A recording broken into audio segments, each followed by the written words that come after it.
I believe that generative AI will be game-changing technology for all industries.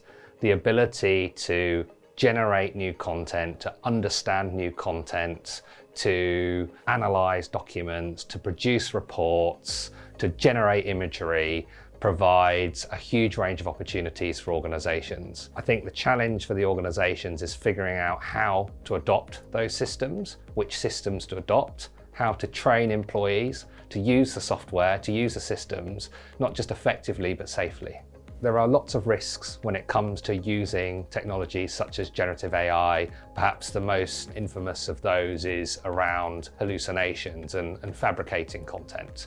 So if employees are using software such as ChatGPT to generate content, they need to know what the models are trained on.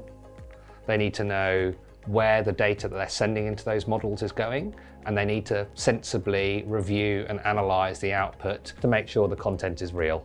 Investment in technology such as automation and AI can help organizations save costs and streamline operations. But it's difficult for organizations sometimes to evaluate the ROI on such investments when they don't necessarily have the right teams with the right skills to properly evaluate that technology. So it's really important to build the correct team, upskill the workforce, but also build a technology evaluation program that considers the ROI.